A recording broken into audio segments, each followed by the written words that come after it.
Bueno, eh, bueno, tenemos 15 participantes, yo creo que se van a ir sumando poco a poco. Iremos iniciando con nuestra segunda unidad didáctica.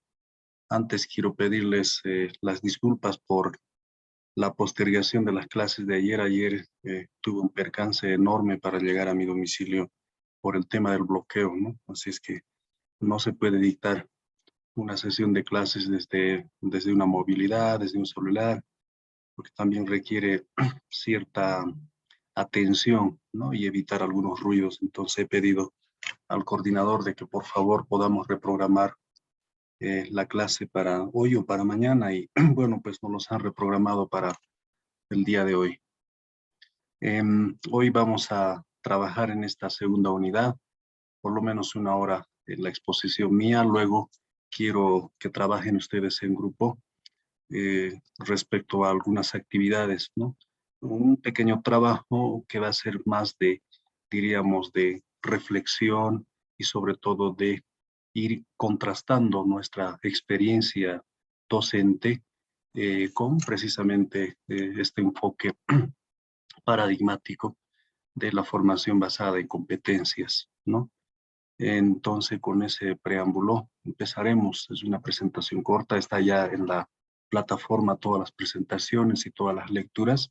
Y como les decía en la última sesión, vamos a ir siempre recapitulando las categorías propias del pensamiento complejo, ¿no? Como, por ejemplo, esto del principio recursivo, la inteligencia ciega, el, los 7 saberes necesarios para la educación del futuro, cómo precisamente esto se va articulando con eh, la formación basada en competencias, ¿no? Entonces, con esa aclaración, iniciaríamos nuestra clase. En esta unidad, pues tocaremos sobre el pensamiento complejo, perdón, un poco más o menos aclarando esto, ¿no? Vamos a un poco relacionar, aunque de manera un poco más, tal vez, no profunda, pero por lo menos necesaria, lo hemos llevado en la primera unidad, ¿no?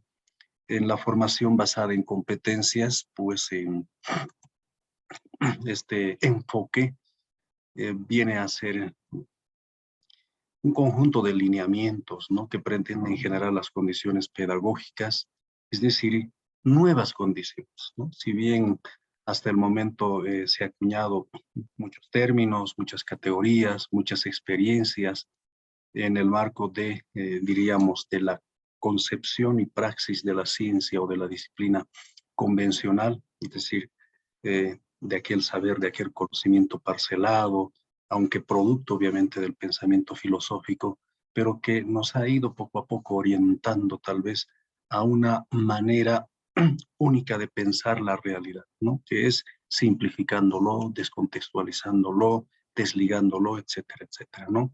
En cambio, el enfoque socioformativo complejo, como ese conjunto de lineamientos metodológicos, nos está diciendo, ojo, hay otra manera también de enseñar, hay otra manera de hacer gestión educativa, hay otra manera de organizar el currículum, hay otra manera de evaluar, ¿no?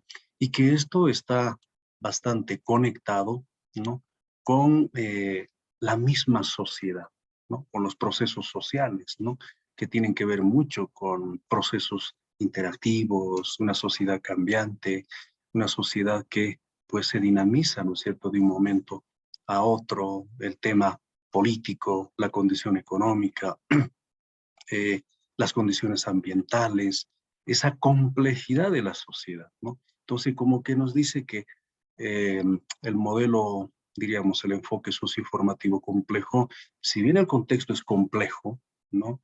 No es tan regular, hay una serie de factores y de dimensiones que a veces no lo podemos ver desde el pensamiento unidimensional, ¿no? O desde la ciencia convencional, entonces tenemos, ¿no?, al pensamiento complejo aplicado en el contexto educativo como el enfoque socioformativo complejo para ver precisamente esas complejidades, esa realidad tan compleja, tan multidimensional, ¿no? Y que seamos conscientes de esa realidad, ¿no? Entonces, esto se hace siempre en función a estos procesos, diríamos, de interacción, ¿no? Acompañado de estrategias como la autorreflexión, ¿no?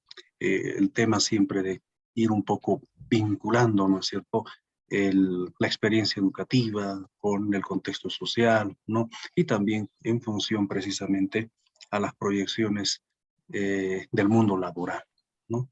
Entonces, como que es una nueva forma de poder abordar la enseñanza o el aspecto formativo. Pero como todo enfoque, como todo modelo, tiene siempre sus antecedentes o tiene sus bases o quienes fueron los primeros en estar, eh, diríamos, estudiando las variables, ¿no?, que existen en el campo educativo y cómo se las pueden precisamente abordar teóricamente, ¿no? Cuestionar incluso la aplicación de esas teorías en el ámbito de la práctica mismo, ¿no? Por ejemplo, tenemos al currículum socioformativo, un antecedente acuñado por Sergio Tobón, ¿no?, es un antecedente. La teoría crítica de Jürgen Habermas, ¿no?, la quinta disciplina de Senje, el pensamiento complejo de Edgar Morin, el paradigma sociocognitivo de Román y Díez, la pedagogía conceptual de Zuviría, el aprendizaje estratégico, ¿no?, de Monereo. Entonces, como que son los primeros antecedentes teóricos antes de poder acuñar esta gran categoría llamado enfoque socioformativo complejo, ¿no?, que precisamente se visibiliza como la formación de competencias, ¿no?, gracias también al pensamiento complejo, ¿no? Entonces, como que ambas categorías siempre están tratando de poder contextualizar, ¿no?, cada elemento. A ver, vamos a ver quién está con ruido ahí.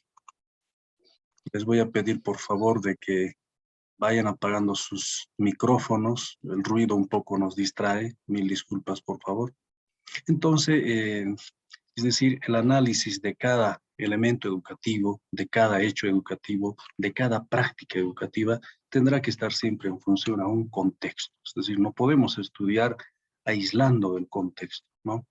Tendrá que ser siempre en función esa, a esa condición globalizadora, ¿no? Porque nada está aislado, ¿no? Nada está en función a lo que sucede en otro contexto, sea regional o en algún contexto macro como el mundo global, ¿no?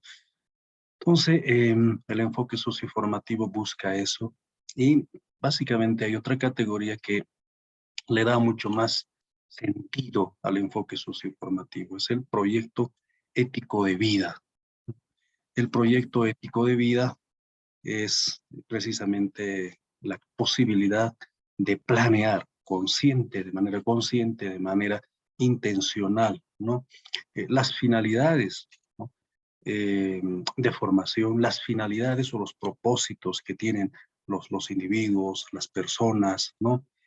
Cómo precisamente buscan satisfacer sus necesidades, cómo llegan a una etapa de autodeterminación, de autonomía, de autogestión, la capacidad de ser crítico, autocrítico, ¿no? Entonces, el proyecto ético de vida busca precisamente desarrollar esta capacidad o esta potencialidad, ¿no?, en las personas. Esto con la finalidad siempre de relacionar, ¿no?, el individuo con la sociedad, con los problemas de la sociedad, ¿no?, buscando la calidad de vida. Y para poder hacer todo este proceso de planificación, ¿no?, de realización personal, es muy importante la autorreflexión, ¿no?, la autorreflexión, la autocrítica, que posibilite siempre construir su forma de ser, su forma de pensar y su forma de sentir, ¿no?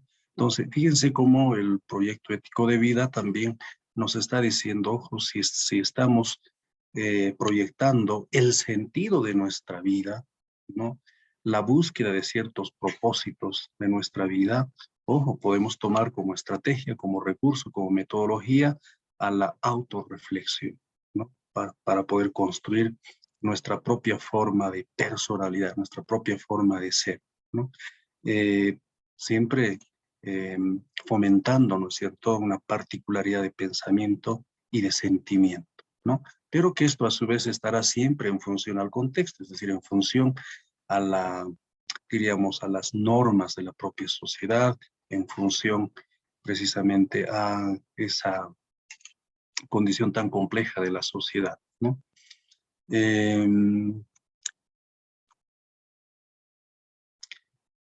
La formación es a la vez formación del sujeto, construcción, reconstrucción, transformación del tejido social en una relación recíproca y de doble vía. ¿Se ve? Aquí lo podemos ver el principio de recursividad, el principio de recursividad del que nos habla Edgar Morin, ¿no? Es decir, la causa genera un efecto, ¿no? O la causa como productora de un efecto, pero tal vez también el efecto como productor de una causa, ¿no? Entonces, como que aquí hay una interconexión, ¿no? Por eso Edgar Morin siempre habla del bucle recursivo, ¿no?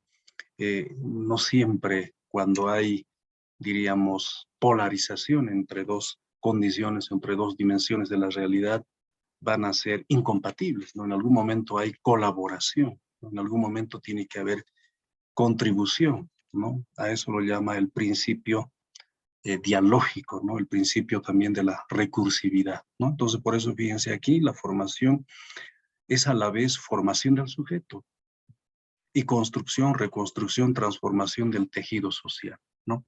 Es decir, el sujeto es porque de pronto la sociedad, por ejemplo, incide, ¿no?, en el individuo, ¿no?, a través de sus normas de comportamiento, instituciones, a través de sus, bueno, los problemas que existen en la sociedad, inciden al sujeto. Entonces, como que el individuo viene a ser como la muestra, ¿no?, de ese contexto social complejo. Pero también a su vez el individuo incide en la sociedad, una vez que el individuo potencializa su ser, una vez que adquiere competencias para poder cuestionar la realidad, para poder hacer una autorreflexión, para poder incluso hacer ciertas acotaciones o innovaciones o aportes, ¿no es cierto? Entonces está en la condición también el individuo de poder dinamizar a la propia sociedad, ¿no? Y obviamente estas condiciones se logran a través de este proyecto ético de vida, es decir, ¿cuál es el sentido que tiene el individuo? ¿Cuáles son sus objetivos? ¿Cuáles son sus metas? ¿Cuáles son sus proyecciones? ¿No? ¿Cómo va construyendo este camino, este andamiaje, el sujeto? Ese es su proyecto ético de vida, ¿no? Un proyecto que le ha permitido construir su propia personalidad, que le ha permitido ser autocrítico, que le ha permitido mejorar sus condiciones individuales, ha logrado autogestión, autonomía, autodeterminación, ¿no es cierto? Es decir, ha sido bastante constructivo de su propia personalidad. Desde esa potencialidad, que es conscientemente planificada, tendrá la capacidad de incidir también en la sociedad, en la cultura, etcétera, ¿no?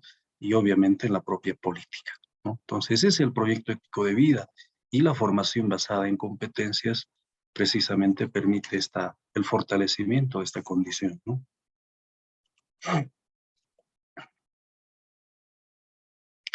Eh, Algunos componentes del proyecto ético de vida, ¿no?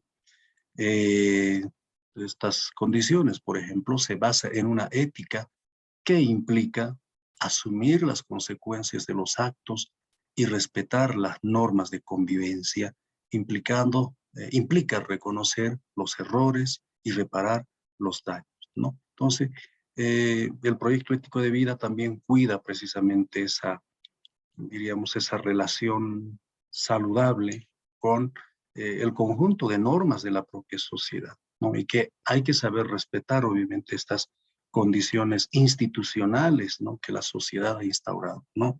Entonces, como que se asume esta responsabilidad, uno es consciente de las normas que ha establecido la sociedad, ¿no? Pero reitero, el sujeto también tiene capacidad de autocrítica, una capacidad de poder eh, diríamos, incluso contribuir a la reforma, a la transformación precisamente de esa estructura normativa, ¿no? Tiene como visión el proyecto formativo de IDA alcanzar la plena autorrealización mediante la satisfacción de las necesidades, ¿no? La autorrealización. Pero satisfago mis necesidades, ¿no? En función precisamente a ese respeto, ¿no?, de la sociedad, ¿no? Y también en función a las intenciones claras que yo tengo con relación a la familia, al contexto social, ¿no? O a las propias instituciones, ¿no? Eh, el proyecto ético de vida parte de un continuo contacto, ¿no?, con el sí mismo, con los demás, con el mundo, para detectar las necesidades de crecimiento y valorar cómo se están satisfaciendo, ¿no?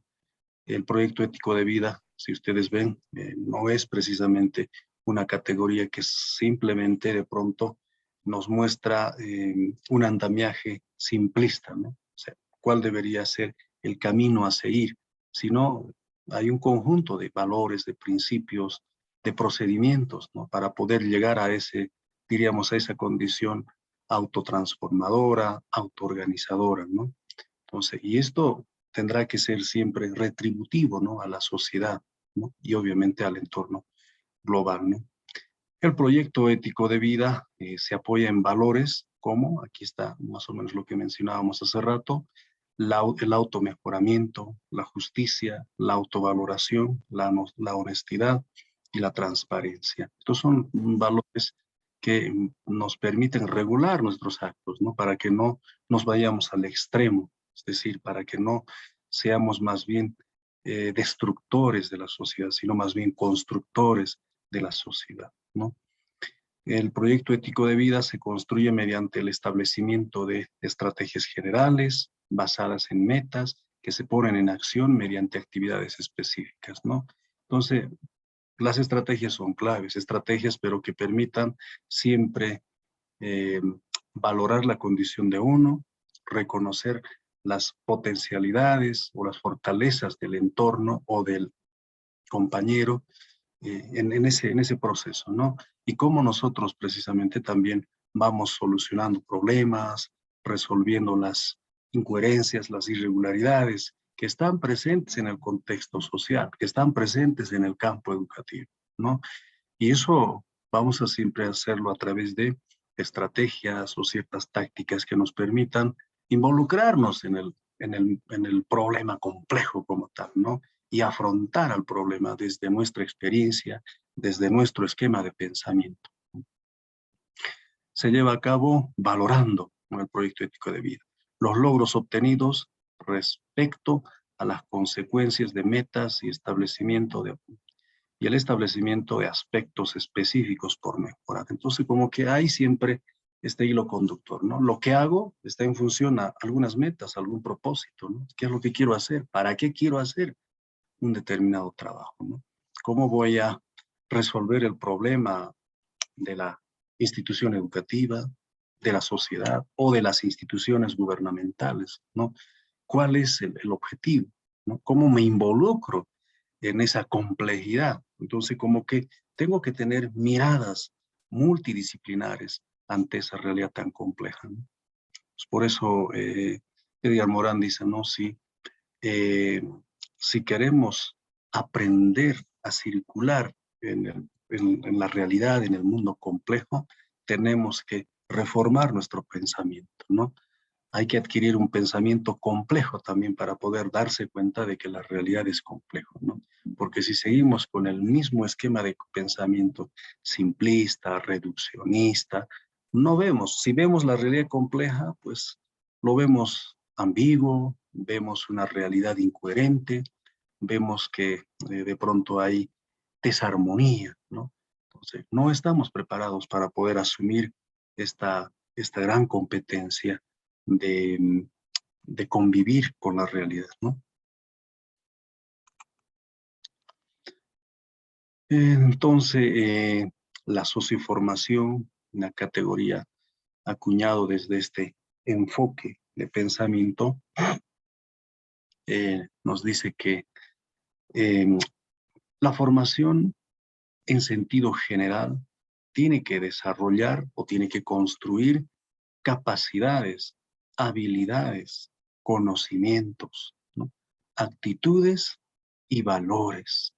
Muy importante, ¿no? Entonces, estas condiciones forman parte de la formación integral del individuo, del ser, ¿no? Y también la formación humana, que implica un proceso complejo, ¿no? Que representa un desafío. No estamos acostumbrados bajo este enfoque, bajo este modelo, ¿no? Entonces será un desafío para el proceso formativo, ¿no? Porque implica un cambio paradigmático, un cambio de pensamiento en el cómo hacer educación. La educación es un macro proceso desde, desde este enfoque, ¿no? Y como macro proceso está vinculado, relacionado con otros subprocesos, ¿no? Eh, entonces, ahí hay que ver no solo el proceso, por ejemplo, el proceso de enseñanza y aprendizaje, hay que ver el proceso evaluativo, hay que ver el proceso de gestión política en función a una formación de líderes, de cuadros, por ejemplo, en el ámbito educativo. Entonces, esta interrelación de sus procesos, pues, constituye, ¿no es cierto?, a la educación, a ese macro proceso, ¿no? Y hacer un cambio paradigmático en cómo entendemos la educación, cómo entendemos la práctica educativa, cómo entendemos la experiencia evaluadora, requiere precisamente de un cambio paradigmático. Yo, si les lanzo una pregunta, por ejemplo, ¿cómo evalúa? Muchos me dirán, bueno, evalúo a través de un test, hago una retroalimentación de vez en cuando, pero prevalece más la evaluación cuantitativa, sumativa, ¿no? Entonces, el cambio paradigmático significa cambiar de este esquema de pensamiento, utilizar metodologías de evaluación mucho más integrales, que impliquen incluso triangulación de información, ¿no?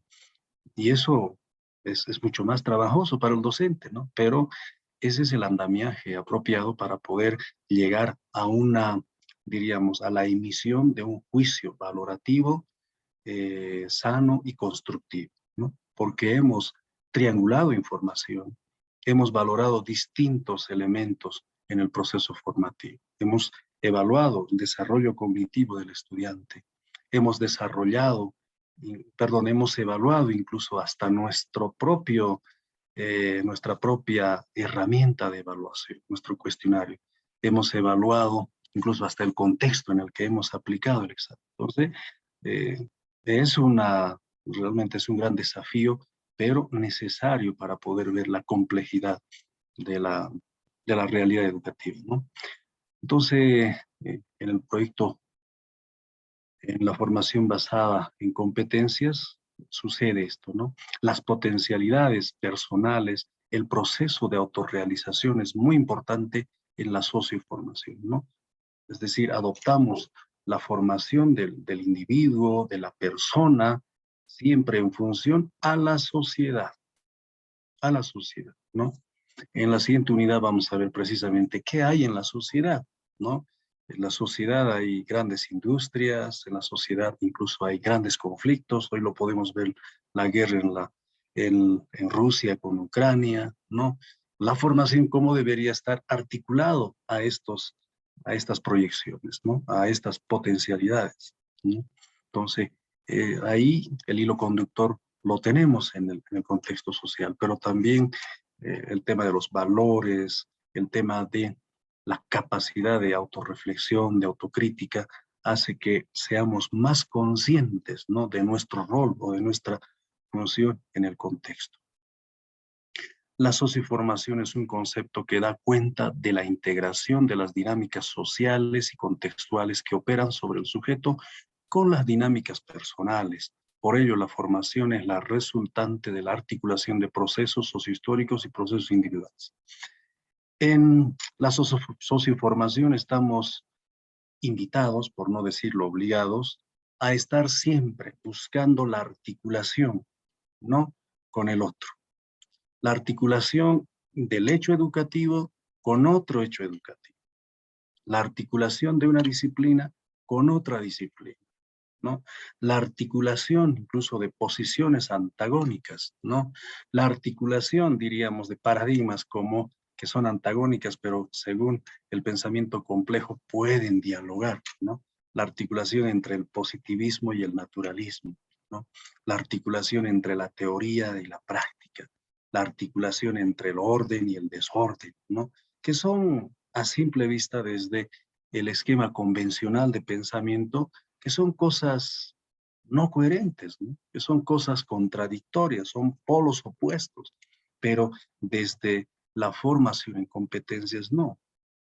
En esa desarmonía, en esa desarticulación, perdón, hay también posibilidad de convergencia, hay posibilidad de diálogo, hay posibilidad de complementariedad, ¿no?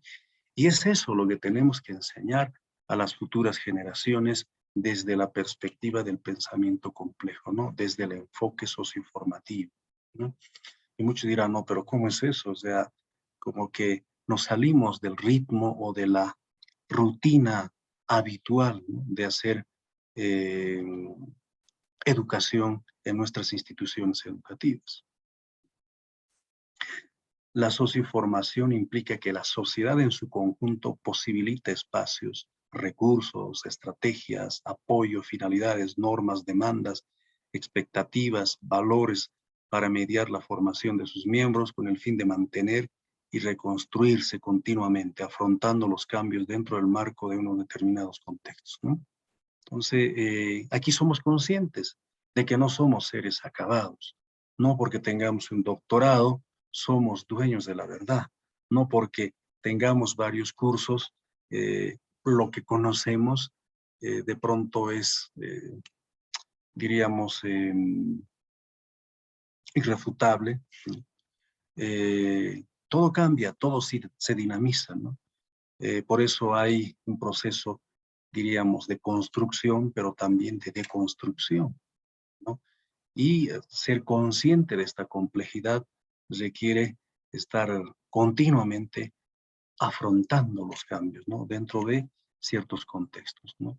Eh, de acuerdo a este enfoque, nuestras competencias, nuestras capacidades, lo que sabemos hacer, tendrá que estar siempre en autocrítica, ¿no? Tendrá que estar siempre en, diríamos, en una condición de autorreflexión. Hay que ir sopesando, ¿no? Si lo que sabemos, lo que conocemos, las competencias con las que contamos son las adecuadas para el momento, ¿no? Son pertinentes, tienen pertenencia con algún problema.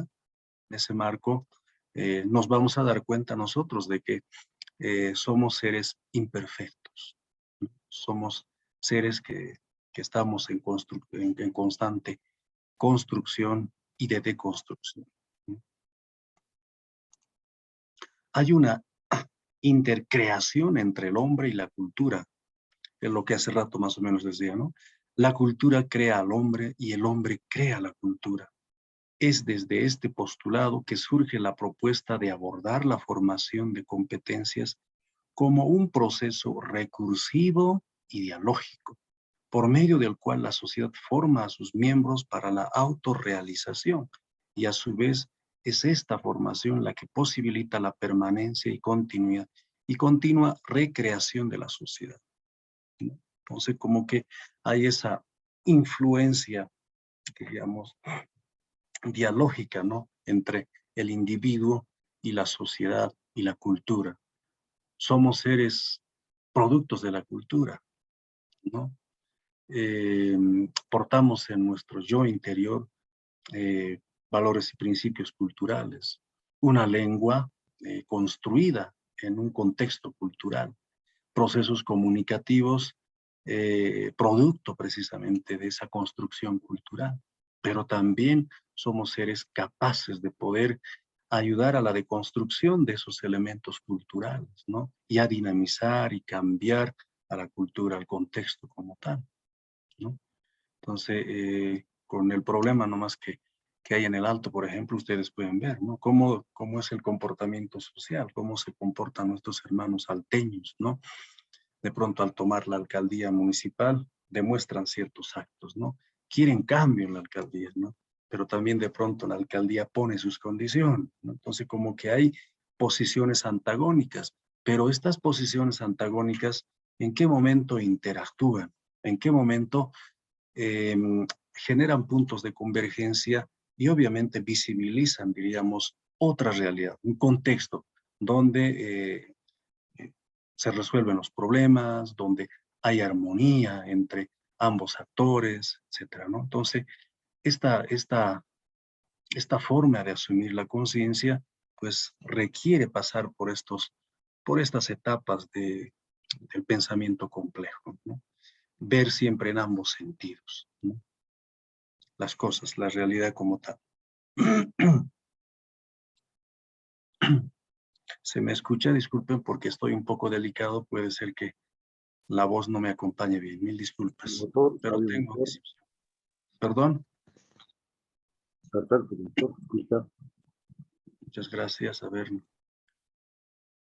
ahí veremos unas diferencias entre los enfoques educativos tradicionales y el enfoque socioformativo complejo. Las características, por ejemplo, desde la educación tradicional, es decir, todo lo que no es parte del enfoque socioformativo complejo, ¿no? Cómo se conciben, por ejemplo, algunas variables, algunas categorías, por ejemplo, la estructura, ¿sí? Las asignaturas están compartimentadas, estamos hablando del currículo, ¿no? La estructura curricular, las asignaturas están compartimentadas, que se agrupan para constituir áreas de formación, ¿no?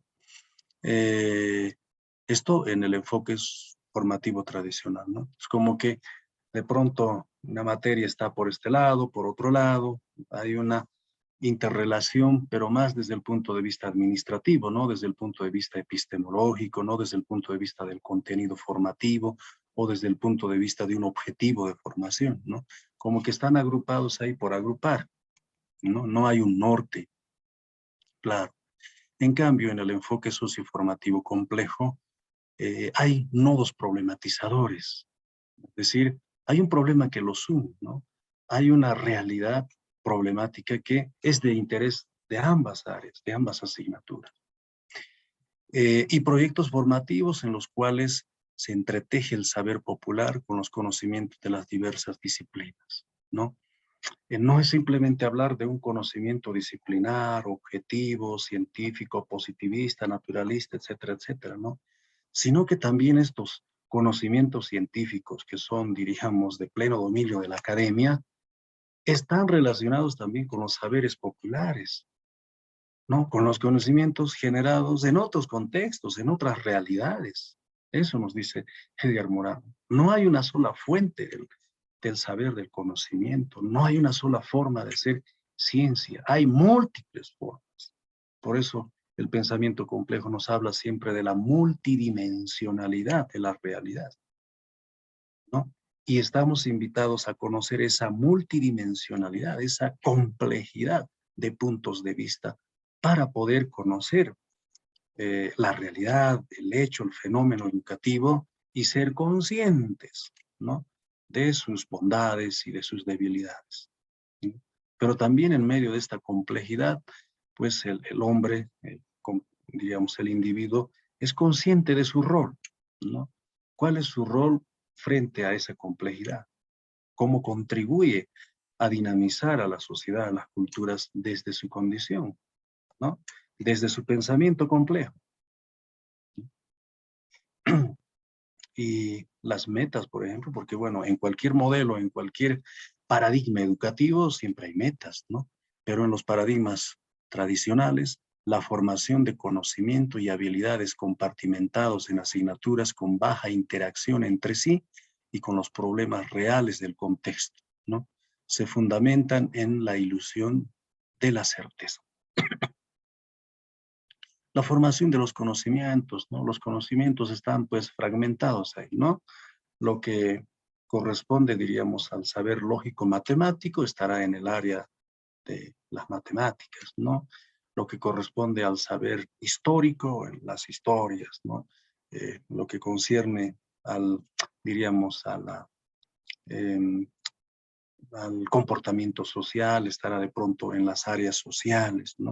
Así, etcétera, ¿no? Pero que no están interconectadas de manera recíproca, ¿no? No están interconectadas horizontalmente. Hay una interconexión probablemente vertical, ¿no? Hasta descontextualizado, ¿no? Se funda en la ilusión de la certeza. Entonces creemos de que porque, no sé, a ver, uno es sociólogo, politólogo, matemático, pucha, con la certeza de ese conocimiento uno puede resolver los problemas de la realidad. En el proceso formativo es eso, ¿no? De pronto cuando se arma un plan de estudio, un diseño curricular, decimos, el perfil profesional está precisamente para poder resolver los problemas de la sociedad, para resolver la complejidad de la sociedad, pero con contenidos fragmentados, parcelados, con la formación que no nos muestra la conexión así compleja entre el sujeto y el contexto, no vamos a poder conseguir ese objetivo, esa meta, perdón, ¿no? Entonces, vivimos en una especie de ilusión, ¿no? Estamos tan arraigados, ¿no? En nuestro pensamiento disciplinar, ¿no? Lo que es incoherente se desecha. Lo que es coherente es aporte científico, ¿no? Cuando la realidad no es así. En cambio, en el enfoque socioformativo complejo, la formación se forma competencias que le posibiliten a cada persona la autorrealización. Ahí está el proyecto ético de vida, ¿no? Y contribuir a la vez a la convivencia social y al desarrollo económico en contacto con los procesos históricos, culturales, políticos, ¿no? Se pasa de la ilusión de certeza a la asunción creativa, ¿no? Como que somos más conscientes de nuestra, diríamos, de nuestro rol en la sociedad, de nuestra función en la sociedad. Somos más transdisciplinares, interdisciplinares, no, que no es lo mismo inter y transdisciplinar. Son dos categorías diferentes, pero que también se complementan, ¿no? Pero somos conscientes precisamente de esa diversidad de criterios, ¿no? Y asumimos también nuestro rol en función, diríamos, a la condición histórica, cultural, económica, en el tema productivo, ¿no? Aprendemos a interactuar con el otro con mayor, diríamos, con mayor pertinencia, ¿no? Con mayor pertinencia, ¿no? Se pasa de la ilusión de certeza a la asunción de creatividad, a la asunción creativa, ¿no?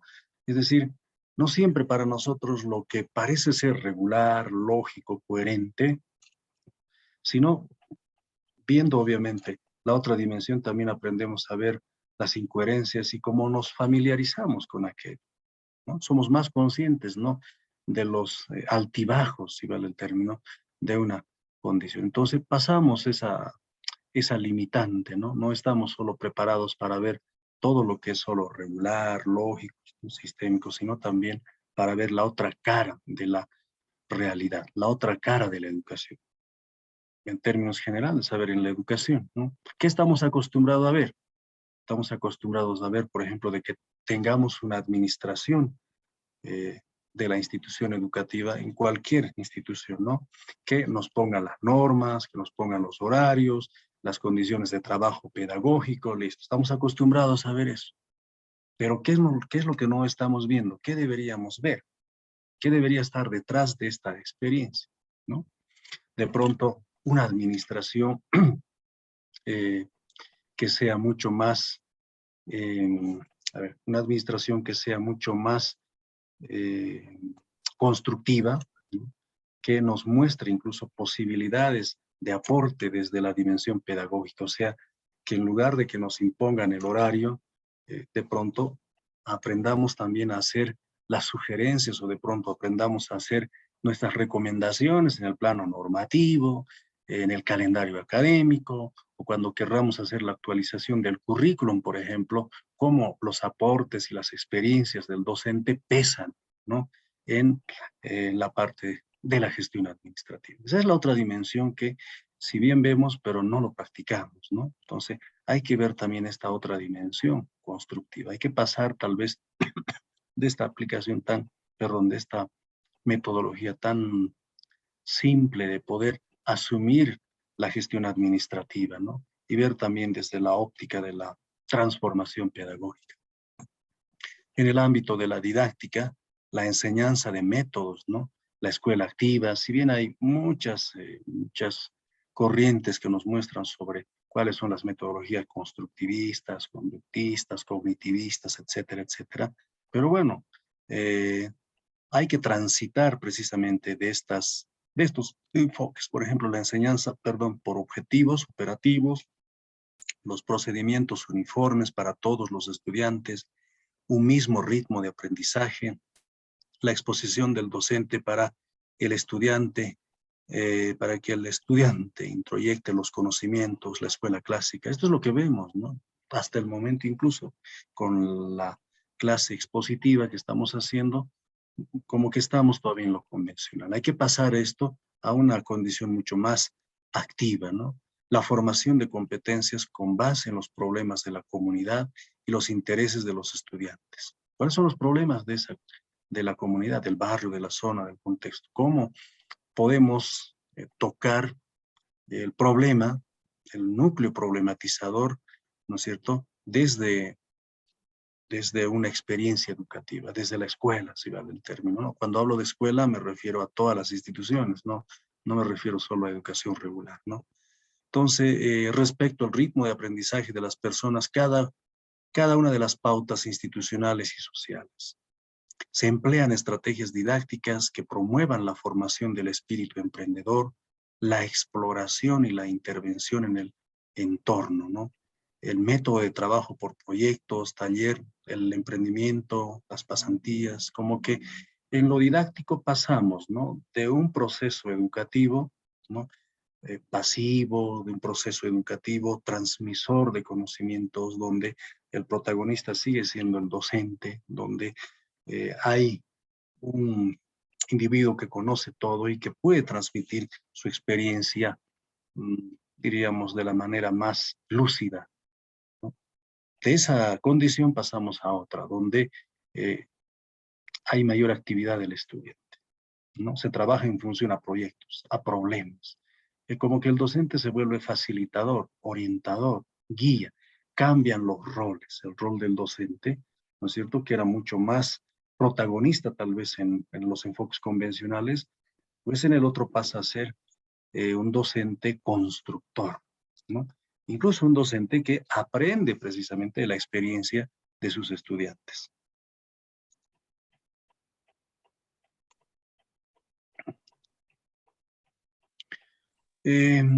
Las diferencias, seguimos en las diferencias, por ejemplo, en la parte de la evaluación, ¿no? En los enfoques tradicionales, la evaluación se concibe como un procedimiento para determinar los avances de los estudiantes en la obtención de los conocimientos establecidos en el currículo, ¿no? Se privilegia la heteroevaluación. Las técnicas de evaluación priorizan en los exámenes de conocimiento mediante pruebas escritas y Pero no objetivas. puede ir adelante, bebé, mami. Vamos a silenciar otra vez, mil disculpas. No, mami. Pero voy a poner calefacción.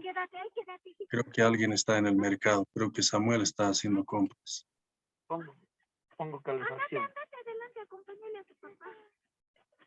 ¿Te acompaña, papi? ¿Qué pasó?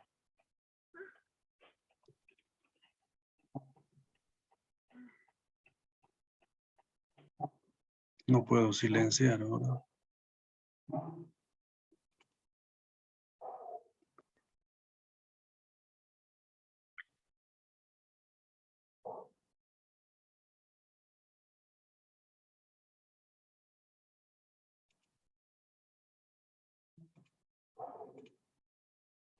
Bueno, creo que se fue el ruido, ¿no? Entonces, fíjense cómo la evaluación en este modelo tradicional es tradicional. Pues la evaluación está centrado en identificar o diagnosticar el contenido o la información en el estudiante, ¿no? Como que eso es el objetivo principal, ¿no? ¿Cuánto se ha desarrollado cognitivamente? ¿Qué cosas ha aprendido del contenido? ¿Cuáles son las categorías o los conceptos que ha logrado asimilar, ¿no? Y extendemos un cuestionario, que es lo más habitual, ¿no? Hay una heteroevaluación, el docente evalúa al estudiante. pero el estudiante casi o nunca evalúa al docente, ¿no? Entonces, como que la evaluación es bastante punitiva en este caso, ¿no? Y no constructiva. En cambio, en el enfoque socioformativo complejo, se trabaja mediante la valoración, la cual está enfocada a promover la formación humana, se enfatiza en la autovaloración de las competencias, la cual se complementa con la valoración y se practica la heteroevaluación, se valora tanto el saber ser como el saber conocer y el saber hacer. Entonces hay una evaluación valorativa mucho más integral, ¿no? Ahí incluso entra el estudiante como protagonista de la evaluación. El estudiante puede evaluar al docente, pero también el estudiante hace una autoevaluación de sí mismo, ¿no? Si las estrategias que utilizó para aprender dieron resultado, la forma en cómo respondió, por ejemplo, a una acción evaluadora fue la correcta o no. Y el docente también aquí asume un rol constructivo de la evaluación. Un docente igual hace una valoración precisamente hasta de sus técnicas, metodologías, recursos, instrumentos de evaluación. ¿Estuvo de acuerdo? ¿Qué pasará, por ejemplo, si tenemos 50 estudiantes y de los 50, 40 aprobaron y 10 reprobaron? En la educación convencional, en la universidad, eso es normal, ¿no?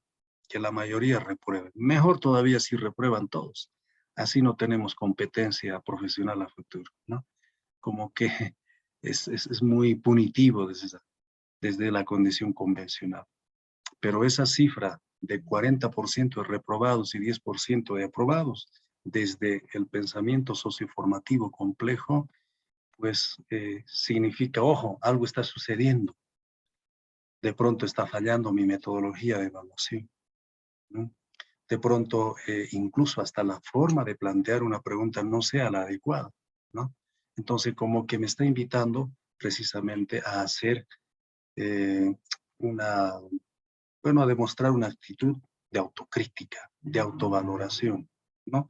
Hacer una metaevaluación para poder ser consciente de mis fallas, de mis errores, ¿no? Y cómo debería corregir a futuro mi acción evaluadora. Lugar del docente, por ejemplo, en el enfoque socioformativo complejo, el docente se asume en el lugar del saber como transmisor de información o animador sociocultural. El docente es quien planifica, ejecuta y evalúa. O sea, ahí está el protagonismo del docente, lo que les decía hace rato, ¿no? Se asume el lugar del saber, es el único, el que sabe, es el modelo, el buen perfil del docente. No es que esté mal, ¿no? Pero la realidad del contexto cambia. La sociedad hoy en día se ha complejizado mucho, ¿no? Hay muchas dimensiones y el docente no es pues un Dios, no es un todopoderoso para saber y conocer todo.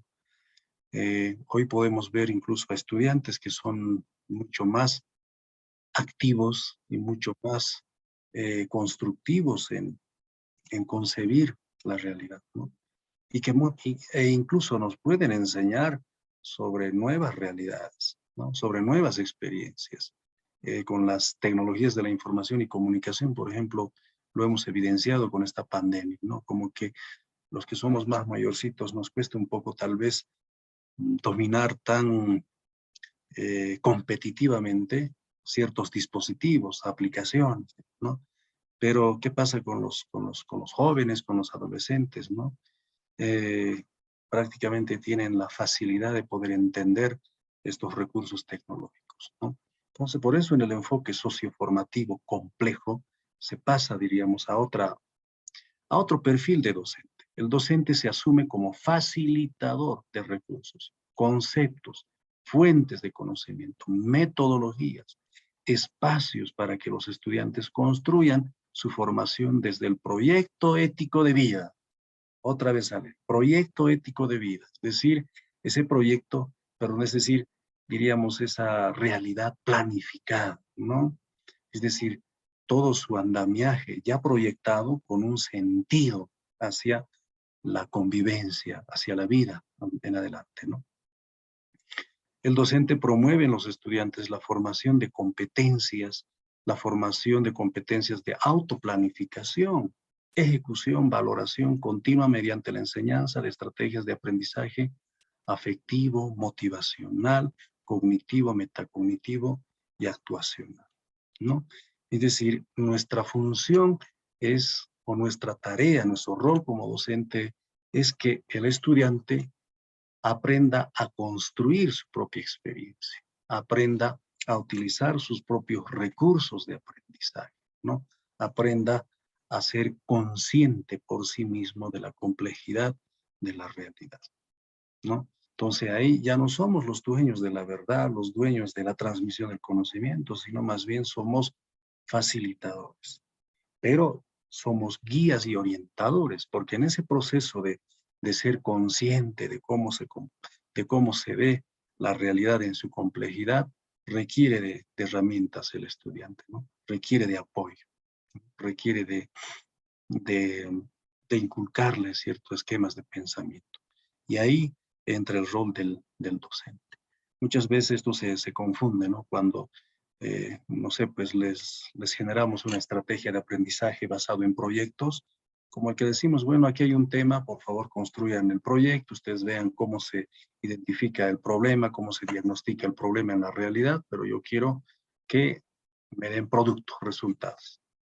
No es simplemente con emitir una consigna, ¿no? Sino en el proceso tendrá que estar involucrado también el docente, ¿no? Formando parte de la solución del problema, ¿no? Entonces, fíjense cómo el rol del docente, el perfil del docente en el enfoque socioformativo complejo cambia, ¿no? Y es este cambio lo que, diríamos, cuesta. ¿Por qué? Porque no estamos acostumbrados a pensar complejamente. Estamos acostumbrados o habituados a pensar desde lo simple, ¿no? Desde lo unidimensional, ¿no?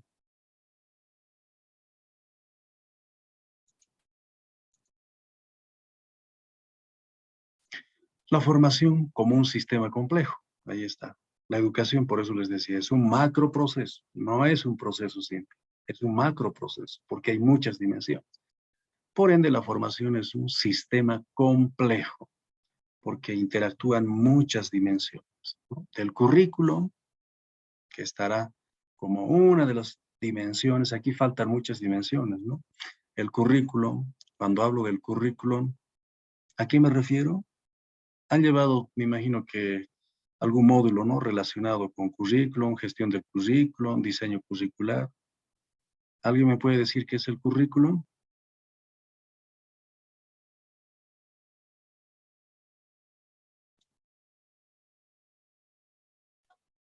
Me parece que estoy hablando solo, me preocupa eso. Hay 35 doctores o doctorantes conectados, pero espero de que no estén por otro lado. No sé si estamos en sincronía. Sí, doctor, todo claro. Doctor, estamos siguiendo la clase. Muy bien. Perfectamente, doctor, no se ¿Alguien? preocupe. Muchas gracias. Presente, doctor, también. Muchas gracias. ¿Alguien me puede decir qué es el currículum? ¿Llevaron o no? ¿O van a llevar recién?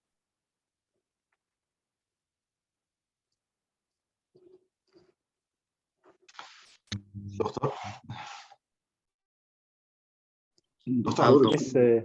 Doctor, es la estructura de contenidos para desarrollar en procesos pedagógicos, ¿no? Esto dependiendo de los niveles donde podemos trabajar. Muy bien. El currículum es polisémico. Hay muchos conceptos. Depende desde dónde se quiera abordar. Pero está bien lo que dices. Es una de las, obviamente, una de las conceptuaciones del currículum. Aldo Berbetti. A ver, Aldo, adelante. Doctor, buenas noches. Bueno, ¿cómo está? El currículum podría decirse que es el plan de estudio, ¿no? Son los programas que uno va a abordar en el estudio de una determinada temática. Es la intencionalidad formativa, ¿no? Muy bien. Antonio Bustillos. Doctor, muchas gracias. Y en el currículo es ese contenido macro que hace a un programa o una carrera, ¿no? Entendemos como macrocurrícula, por ejemplo, ¿no? Que es el contenido grande que determina para la formación de un determinado perfil de profesional, ¿no? Muchas gracias, estimado Antonio. Con Franz, a ver, concluiremos esta parte. Franz quería hablar. Franz Wilson. Buenas noches, doctor. Buenas noches, compañeros. Yo entiendo que el currículum es la organización de todo el conocimiento considerado para lograr un propósito educativo directamente relacionado con el tiempo. El tiempo es algo determinante para entender el currículum. Gracias, doctor. Muchas gracias. Sí, sí tenemos, hay una aproximación muy significativa al concepto del currículum. Viene a ser el plan, el programa, viene a ser las experiencias planificadas, organizadas, pero hay un núcleo en el currículum. Ese núcleo se llama el contenido, ¿no? Sobre la base de ese contenido, hacemos todo un proceso de organización, ¿no? Y organizamos en asignaturas, en módulos, ¿no es cierto? Para luego ser aplicado y ejecutado, ¿no? Entonces el contenido trata básicamente con contenidos, ¿no? Contenidos que van a, por supuesto, digerirse, ¿no? Diríamos, en aspectos metodológicos. El currículum busca siempre el nexo de la institución educativa con la sociedad. Por eso dice que es el puente, ¿no? Entre una institución educativa y los problemas y las necesidades de la sociedad. Y eso se instrumentaliza en un plan de estudio, lo han dicho ustedes, ¿no? En un plan de estudio. Muchos lo dicen, el currículum, perdón, muchos lo dicen en una malla curricular, etcétera, ¿no? La malla curricular es simplemente una parte del plan de estudio. El plan de estudio viene a ser todo ese andamiaje de formación en el que está de pronto elementos doctrinales y elementos instrumentales, elementos doctrinales como la visión, misión, objetivo, perfil profesional, es decir, todo lo que así debería ser, ¿no? Los elementos instrumentales como los contenidos, la metodología, evaluación, el sistema administrativo, que son instrumentales, ¿no? Entonces hay una interrelación orgánica, hay una construcción orgánica de estos elementos para que se llame plan de estudio, ¿no? Y como alguien lo dijo, este plan de estudio podrá ser a nivel macrocurricular, mesocurricular o microcurricular, ¿no? Pero está organizado en esos niveles. Entonces, en la formación como un sistema complejo hay que ver, fíjense cómo el currículum es complejo, pero no es simplemente un plan de estudio, ¿no? El currículum tiene que ver con toda una gestión del currículum, ¿no? ¿Cómo se hace un diseño del currículum? ¿Cómo se hace desarrollo del currículum? ¿Cómo se hace la evaluación del currículum? ¿No? Entonces, es un sistema bastante complejo. ¿Alguien quería hablar? Perdón. Solamente, doctor, buenas Claro. noches, colega. No, solo decir que era pues, un conjunto de herramientas, ¿no? Que permite abarcar, desarrollar y alcanzar objetivos pedagógicos. Sí. El currículum es el primer espacio en el que hacemos todo ese proceso de planeación. Le damos estructura al proceso formativo.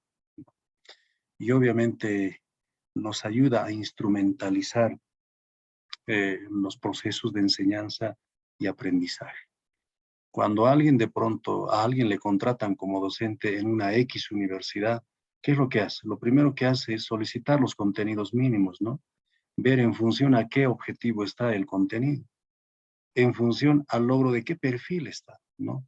Y uno dice viendo, uy, como que veo que estos contenidos están desactualizados, dice, ¿no? O sea, el objetivo me parece muy pequeño, como que en mi sílabo luego tendré que hacer ciertas acotaciones o reformulaciones a ese contenido para hacerlo mucho más exquisito, mucho más integrador, ¿no?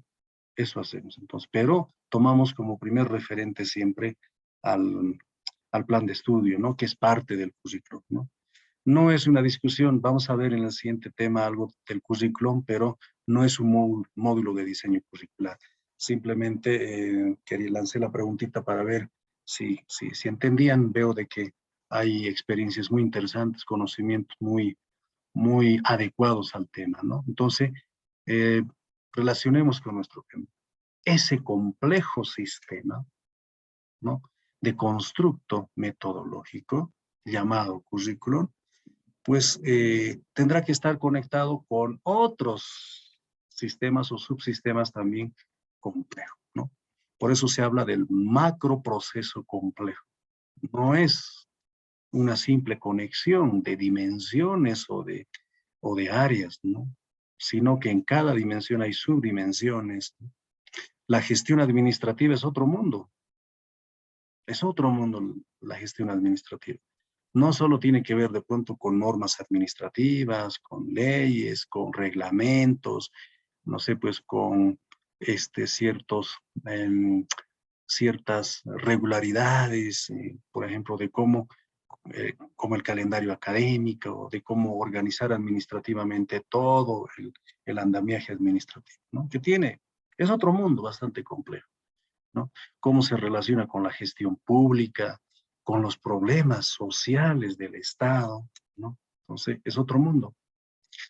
El contexto social, ni qué decir, bastante complejo. Si hablamos del contexto social, estamos hablando diríamos, de un orden social muy regular e irregular en algunos casos, ¿no?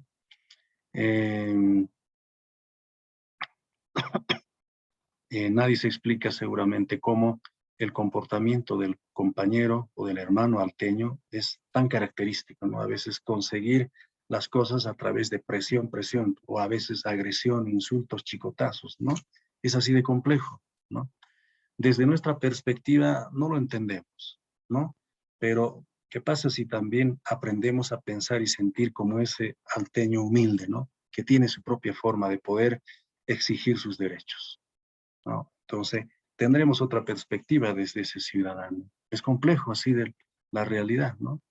Lo mismo con un hermano cruceño que tiene otra forma de poder ver la realidad, ¿no? El contexto social. Las normas, no solamente en el marco de los usos y costumbres o las normas ético-morales, ¿no?, sino todo el sistema normativo, ¿no?, que tiene que ver con el sistema educativo como tal, el sistema educativo. El sistema educativo como que se va organizando con estas dimensiones principales, pero aquí faltan otros subsistemas, ¿no? Por ejemplo, diríamos el económico productivo. ¿Cuál es el sentido productivo, por ejemplo, de un sistema educativo, ¿no? O la innovación tecnológica, científica, qué sé yo, ¿no? Que son subsistemas que pueden estar aquí vinculados, pero el sistema educativo es así, ¿no? Y tenemos que aprender a navegar precisamente en este mundo complejo, ¿no? Por eso, en el enfoque de formación por competencias, la educación es un macro proceso, no es simplemente un proceso, ¿no? Dirán, no, ¿qué es la educación? La educación es un proceso de formación de hombres para las futuras, digamos, para la vida, ¿no? Formación del hombre para la vida, que sé yo. Algo sencillo, no. Desde el mundo complejo es un macro proceso, porque esa formación no es solo en un sentido, es en varios sentidos. El sistema complejo, un sistema es un conjunto de elementos relacionados por nexos múltiples capaz, cuando interactúan con su entorno, de responder, de evolucionar, de aprender y de autoorganizarse. Eso lo dice Edgar Morin. No es solo el sistema, tal vez, desde la perspectiva de von Bertalanffy, ¿no? Sí, von Bertalanffy, el padre de la teoría de sistemas, que nos habla de una interrelación de elementos, ¿no? Pero no es una interrelación de pronto vertical, sino es una interrelación horizontal. Hay una relación de ida y vuelta, hay una interacción de elementos que se influyen mutuamente, ¿no? Y se transforman mutuamente. Por eso se habla del sistema complejo desde Edgar Morin.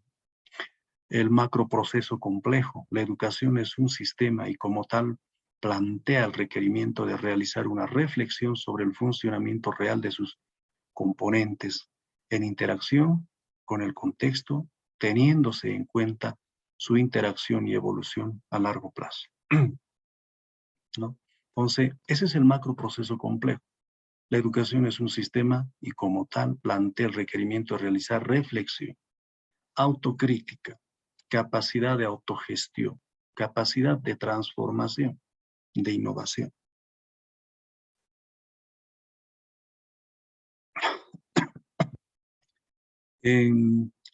¿Les parece si nos damos unos 5 minutitos? Me está fallando la garganta, quisiera pedirle 5 minutos para hacerme un tecito. ¿Es posible hacer un break? De 5 minutos nada más. Adelante, doctor. Por favor, la garganta igual un poco falla. Seguro.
Continuamos.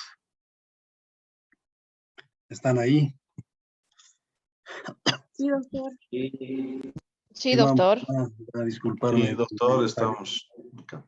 Yo un poco la garganta. Bueno, continuaremos entonces. A ver, veremos un poco algunas particularidades de la formación como un sistema complejo, ¿no? El fin, por ejemplo, de este enfoque formativo es la formación de seres humanos diversos, multiculturales y cambiantes. Ahí está. Lo que de pronto se criticó al modelo educativo sociocomunitario productivo porque trataba de mostrar, diríamos, otra forma de enseñar sobre la base de, diríamos, de revalorizar la cultura, el tema de la lengua, la historia de los pueblos indígenas, se veía como un retroceso, ¿no? Pero fíjense cómo de este enfoque, que no es nuestro, es un enfoque importado, ¿no? También tiende a esto, ¿no? A formar seres humanos diversos, multiculturales y cambiantes. Como que nos está invitando también un poco a despojarnos, ¿no? de ciertas prácticas que pueden ser, por no decirlo racistas, que pueden ser, diríamos, con un aire de subvaloración hacia lo diverso, ¿no? La diversidad es precisamente la fuente de la riqueza cultural, y eso hay que fomentar desde este enfoque, ¿no? El entorno continuamente cambiante por las transformaciones tecnológicas, sociales y empresariales. Así es el contexto, cambiante, ¿no? Hoy estamos viviendo una realidad donde, bueno, pues pareciera que los cambios van a ser tan abruptos, no solo por las TICs, no solo por el tema de la globalización, ¿no? Que nos trae nuevas experiencias, nos trae incluso nuevas formas de interconexión con otros estados, ¿no? Sino los conflictos bélicos, ¿no? Cómo van incluso amenazando, ¿no? La estabilidad del planeta, todo va cambiando, ¿no? El orden mundial va cambiando en ese sentido, y la educación también tendrá que dinamizarse en ese sentido, ¿no? Tipos de educación: la educación básica, media, laboral, técnica, superior y continua, los cuales, a pesar de su variedad de objetivos, deben estar articulados. Y eso es lo que, si bien somos conscientes, pero parece que no hacemos nada, ¿no? Más que criticar, diría, ¿no? De pronto, el docente de educación secundaria critica al docente de educación regular porque los chicos de primaria llegaron con pocos conocimientos en secundaria. El docente universitario critica al docente del secundaria, a educación regular, porque, bueno, llegaron los chicos, pues sí, las competencias básicas para poder emprender una formación, ¿no? Así es que crítica tras crítica, ¿no? El docente de posgrado igual dirá, no, o sea, hay mucha debilidad. ¿Qué pasa? Que un licenciado pues todavía no puede hacer un ensayo, un artículo científico, hay mucha debilidad. Entonces, crítica tras crítica, ¿no? Entonces, pero ¿en qué momento nos ponemos las pilas, como se dice vulgarmente, para articular a todos estos subsistemas? Y que ese proyecto ético de vida, ¿no? Realmente tenga sentido, ¿no? Y que su construcción, pues, concluya en algún momento, bueno, no concluye, sino que su proyecto ético de vida vaya mostrando resultados en el proceso. Es decir, que ese niño pueda enfrentarse a la realidad con ese pensamiento complejo, pueda identificar los problemas de la realidad del joven, el joven, por ejemplo, secundaria, ¿no? Y que utilice, ¿no es cierto?, las operaciones matemáticas o de pronto la historia para poder comprender la realidad y para poder abstraer el problema de la realidad, buscar soluciones, ¿no?, a la realidad, ¿no?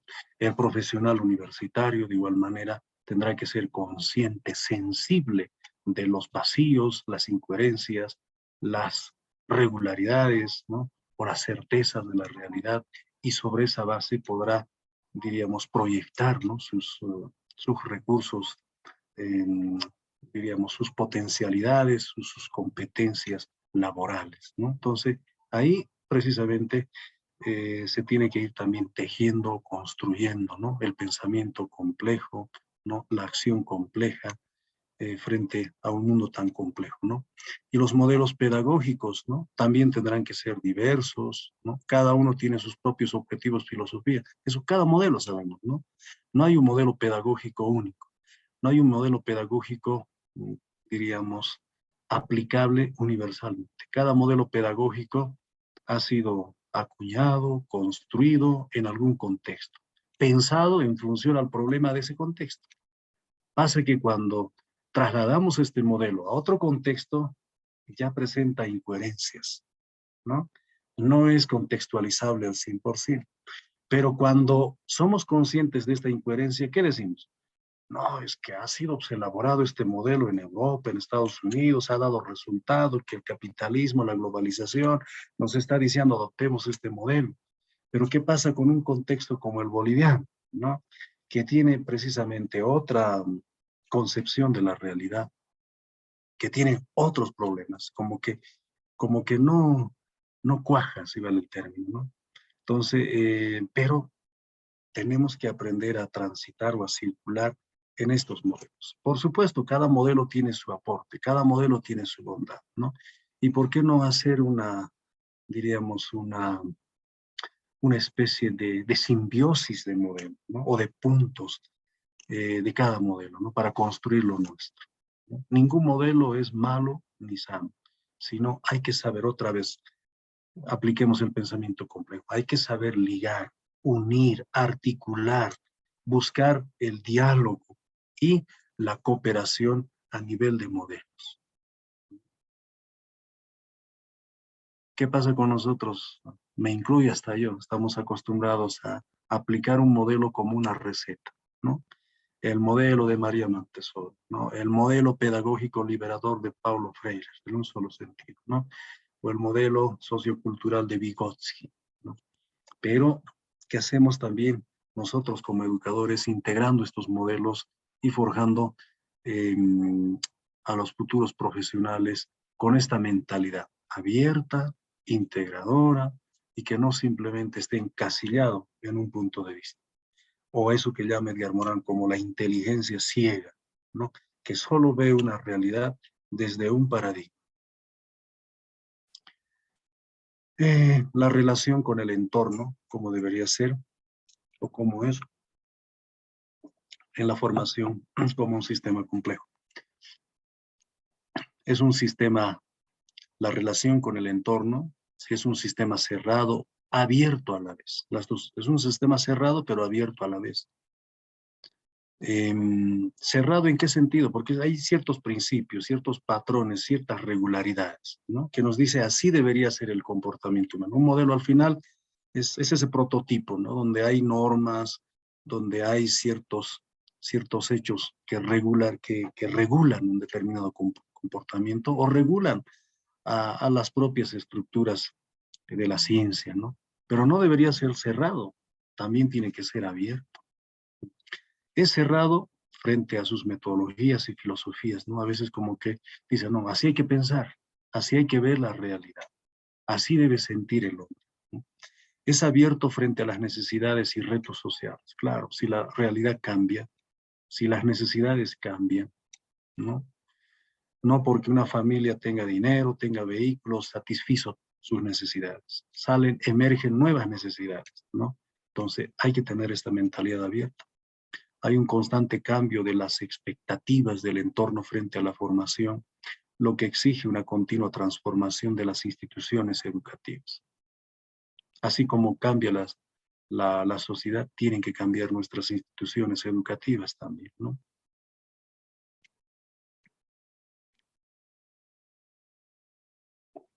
Intereses, hay una confluencia de diferentes intereses, ¿no? De orden político, filosófico, económico, sociológico, muchos otros intereses. Y esto está visibilizado en cada persona. Luis Ariñez, adelante por favor, creo que quiere acotar algo. Sí, doctor, creo que se han pasado los resultados. De todas maneras, mi intervención precisamente tenía que ver con lo que se expresa ahí en los resultados, ¿no? Es decir, en el marco del pensamiento complejo, ahí dice, ¿no? que es difícil realizar una previsibilidad a mediano y largo plazo de los efectos de determinadas acciones formativas, ¿no? Entonces, vamos a ver de que en ese marco, ese enfoque socioformativo complejo, ¿no?, considera esto y cambia la denominación de evaluación a valoración, ¿no? Así es. Una autoevaluación, coevaluación, heteroevaluación, etc. ¿Por qué? Porque el concepto evaluativo, de alguna manera, ¿no?, siempre se ha manejado en términos de medir, lo que usted decía, ¿no?, logro de objetivos, etc., en términos de eficacia, eficiencia, efectividad, compromiso, etcétera, etcétera. Y resulta que esto tiene que ver con el enfoque basado en competencias. En el marco del enfoque basado en competencias, ¿no?, se ha ido desarrollando todo un sistema de evaluación a nivel internacional, y seguramente eso vamos a ver en otras placas, ¿no? De alguna forma nosotros hemos visto esto, las normas ISO, después tenemos ahí la Fundación Europea para la Gestión de Calidad, el concepto del dominio completo, etcétera, ¿no? Entonces, a esto voy, y esto tiene que ver, ¿no?, con lo que, por ejemplo, se establece ahí, ¿no?, de que es un sistema cerrado y abierto a la vez, ¿no?, cerrado frente a sus metodologías y filosofías, ¿no? Entonces, este sistema de evaluación son metodologías, ¿no? Entonces, necesariamente, el enfoque basado por competencias tendría que migrar, ¿no?, a las pautas, ¿no?, del pensamiento complejo, en este caso, de ese enfoque socioformativo, porque este enfoque socioformativo, al principio, en la primera placa, usted nos dice, ¿no?, que ha sido diseñado para crear las condiciones esenciales para articular, ¿no?, el enfoque por competencias. ¿Por qué? Porque no existe un modelo pedagógico entre el pensamiento complejo y el enfoque por competencias. Entonces, ahí se articula un enfoque socioformativo complejo, que es lo que yo comprendo, ¿no?, para articular estos dos componentes. Y en ese marco se habla de valoraciones, es decir, que el enfoque por competencias va a cambiar su sistema de evaluación, porque el enfoque por competencias, en esencia, como se define en términos de acción, ¿no?, del saber hacer, su mecanismo de evaluación está basado precisamente, ¿no?, en idoneidad, en eficacia, eficiencia, efectividad. Entonces, todo eso tiene que migrar a un sistema de valoración. ¿Es correcto, doctor? Exactamente. Muchas gracias por su aporte. Eso es lo que busca el enfoque socioformativo, la formación basada precisamente en este nuevo sistema de la complejidad, ¿no? Ha sido bastante claro, Luis, pero hay un término que me gusta que usted lo ha utilizado. Pautas. Son simplemente pautas. No hay receta, ¿sí? Por eso, un poco como que rescatando, diríamos, este proverbio, o no sé si decir proverbio, ¿no? Cuando se dice, caminante no hay camino, se hace camino al andar, ¿no? Entonces, así como la realidad es compleja, ¿no? No hay una sola forma de poder llegar a ese problema, ¿no? Hay muchos caminos, hay muchas formas. Por más que de pronto tengamos un método que puede en algún momento ser cerrado, valedero, ¿no?, pero también va deconstruyéndose, ¿no?, no sé, pues, las categorías de este método, ¿no? Entonces, todo está en permanente construcción, deconstrucción. Son simples pautas, porque también el problema cambia, es que la realidad es impredecible.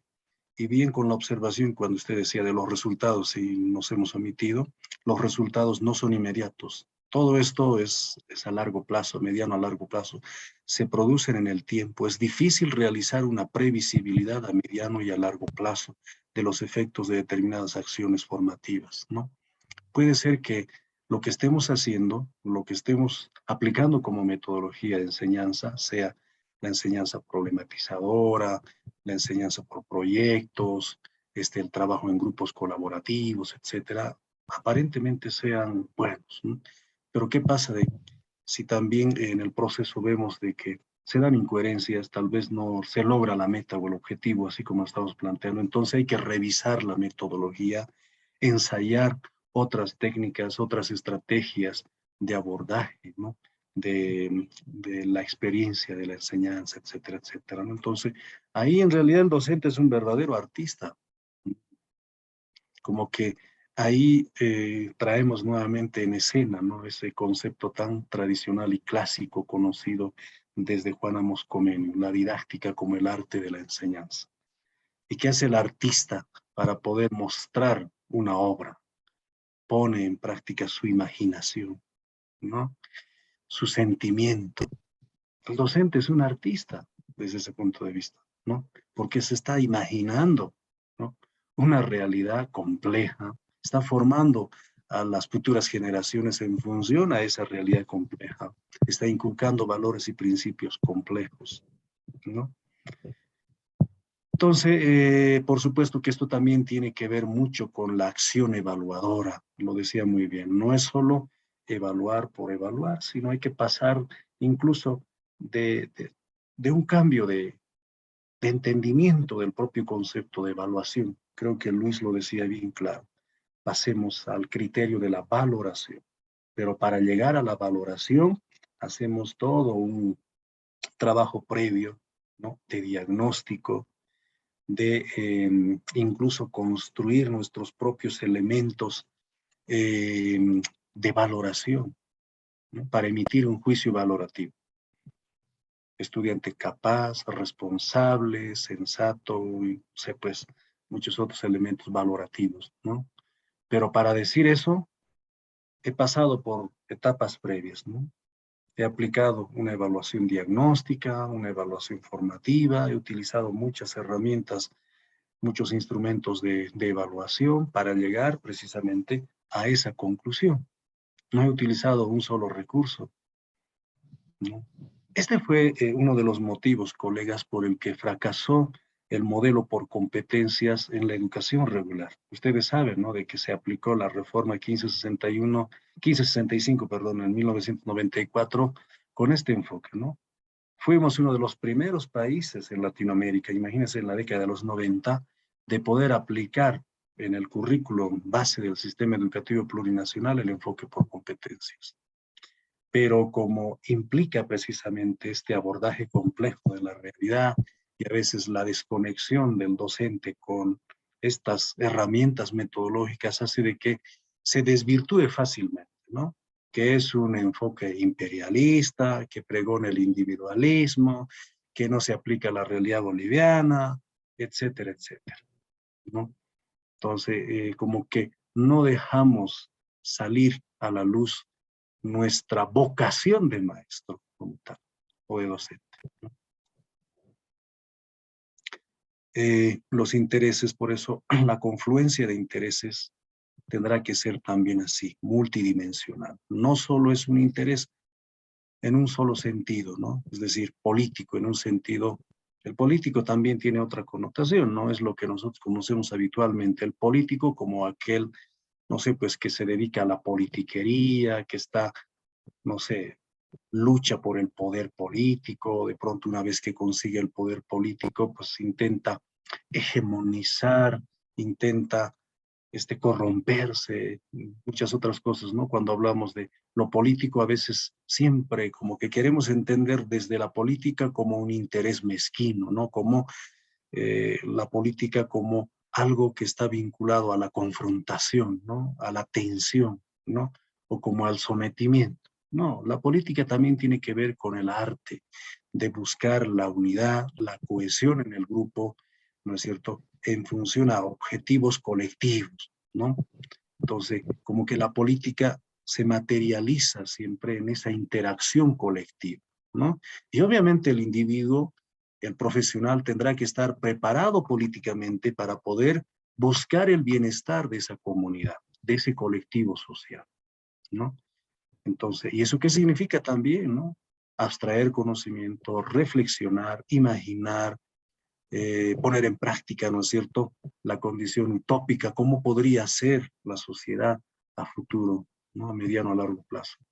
En lo económico, el tema productivo, el tema de la economía, por ejemplo, cuán fundamental es para el bienestar de la propia sociedad, cómo esto puede precisamente trabajarse, ¿no es cierto?, en el proceso educativo, ¿no?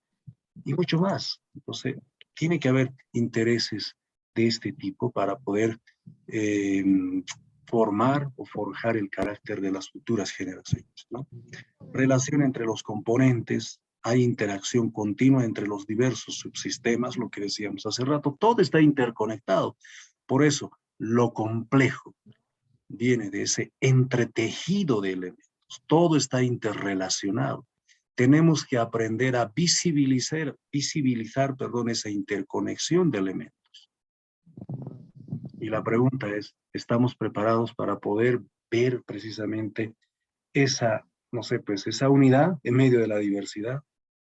Estamos preparados para poder ver la realidad con todas sus contradicciones, ¿no? Pero también con sus, no sé, pues con sus regularidades, conexiones.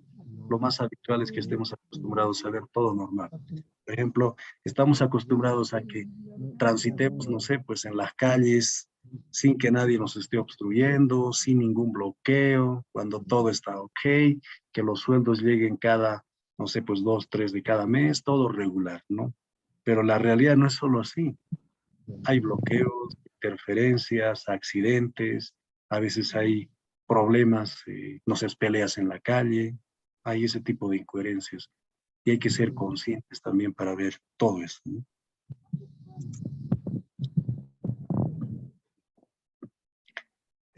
La formación basada en competencias, un poco relacionando también con lo que veníamos hablando, ¿no? Por ejemplo, ¿cómo podemos superar, ¿no es cierto?, esta inteligencia parcelada? Es decir, aquello que está esquematizado en nosotros, en todos. Yo me incluyo aquí, ¿no? A veces estamos esquematizados a pensar en un solo sentido, ¿no? La inteligencia parcelada, ¿no? Como que nuestro ego de ser sociólogos, politólogos, pedagogos, y no, es que somos de esta área porque es la mejor, ¿no? O tenemos un dominio de una disciplina en concreto, ¿no? Pero no pensamos a la vez como sociólogos, politólogos, economistas en un sentido integrador, ¿no? Siempre hay esta mirada unidimensionalizadora, ¿no? Está compartimentada nuestro conocimiento, es mecanicista, es disyuntiva, reduccionista, rompe lo complejo del mundo en fragmentos separados, ¿no? Fracciona los problemas, separa lo que está unido, unidimensionaliza lo multidimensional. Esto es la inteligencia parcelada. Por ende, tenemos una inteligencia miope, ¿no? Una inteligencia miope es una inteligencia que termina normalmente por enceguecerse. Destruye desde el óvulo las posibilidades de comprensión y de reflexión. Reduce las oportunidades de un juicio correctivo o de una visión a largo plazo. La inteligencia ciega se vuelve inconsciente e irresponsable. Esto es lo que nos encasilla, queridos colegas. Así estamos esquematizados, ¿no? Por eso debería haber un tránsito, ¿no? En este sentido, ¿no? Como superación de la formación basada en competencias, recurrir al pensamiento complejo, auxiliarnos, si vale el término, epistemológicamente, del pensamiento complejo, ¿no? Para ver la realidad desde múltiples dimensiones y ejes de significación. Epistemología de las competencias, construcción, deconstrucción, reconstrucción, esto es lo que decíamos hace rato. Nada es estático, todo está en cambio. Nada es armonía. En la armonía hay disarmonía, dice Edgar Morin, ¿no? Tenemos que aprender a ser analíticos, críticos y autorreflexivos, ¿no? Por ende, la formación basada en competencias requiere de la asunción de una nueva inteligencia, de una nueva racionalización, de una nueva racionalidad, perdón, ¿no? Que trascienda la parcelación y la fragmentación con el fin de que aborde la realidad en su multiplicidad. Donde hay unidad, hay multiplicidad, ¿no? Tenemos que estar preparados, entonces, para poder circular, para poder transitar en este mundo tan complejo, ¿no? Y la formación basada en competencias nos da, como decía Luis, esas pautas, esas orientaciones para poder enfrentarnos a la realidad. No sé quiénes están, pero hay algunos que están hablando. Me gustaría, por favor, que apaguen sus audífonos, perdón, sus micrófonos, los que están encendidos. Creo que es Gabriel Banca. Ahora sí.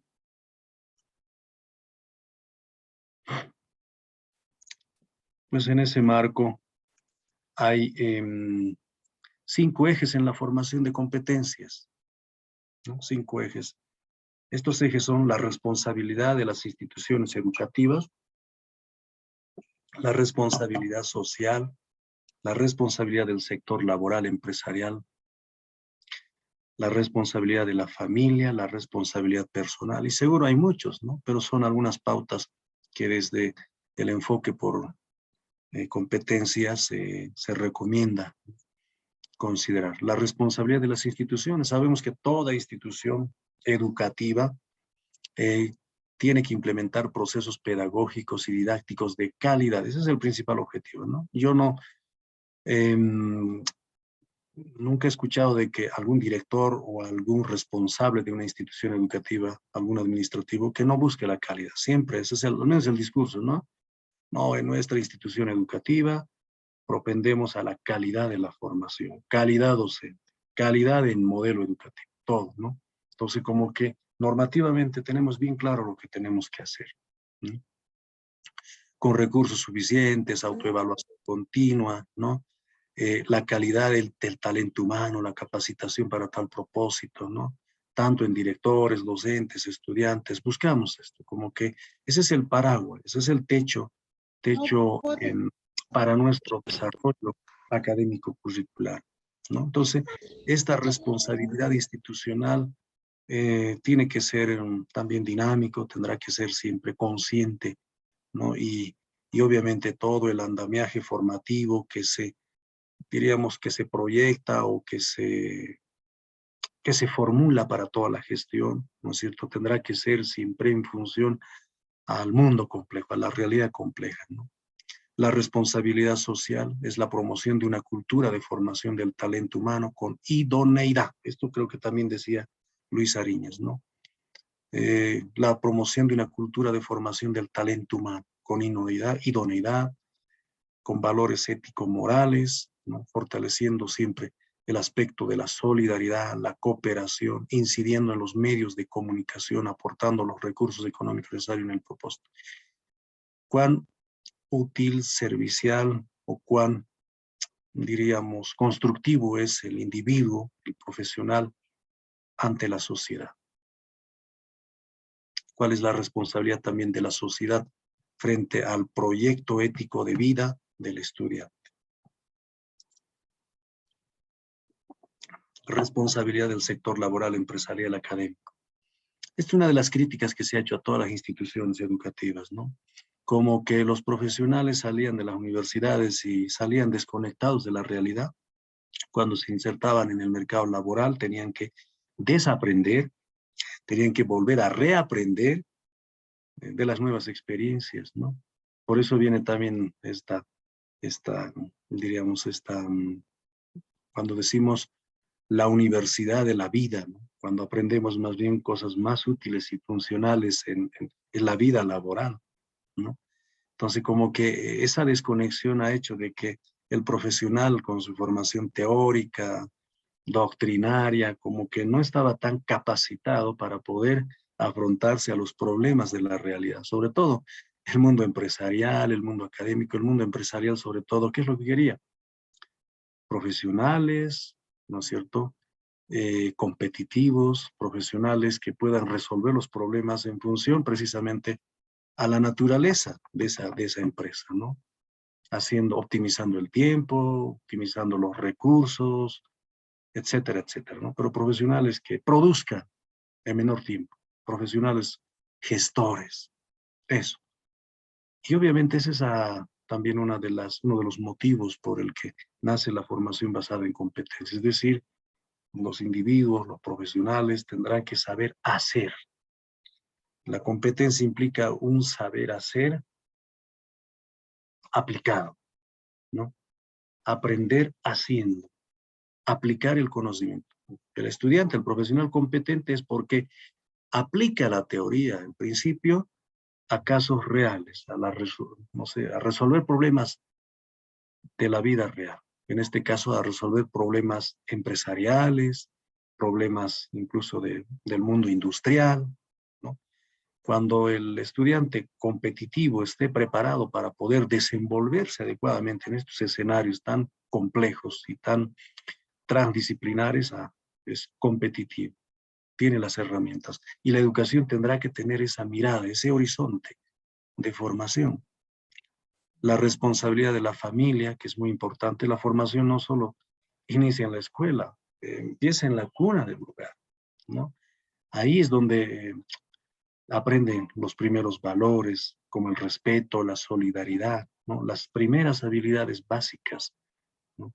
Y estas habilidades también tienen que estar en función a eso, a saber resolver los problemas de la realidad sobre la base de un pensamiento complejo.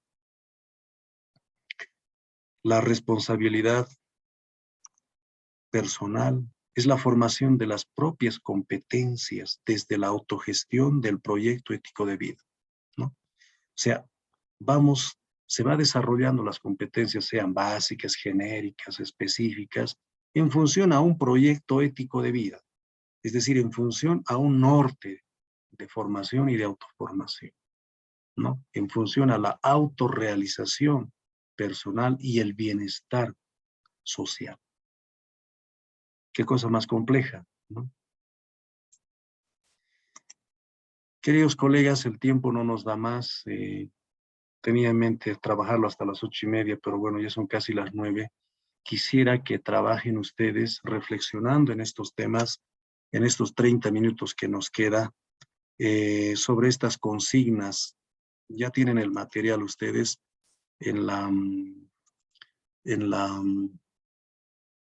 ¿cómo se llama? En la plataforma.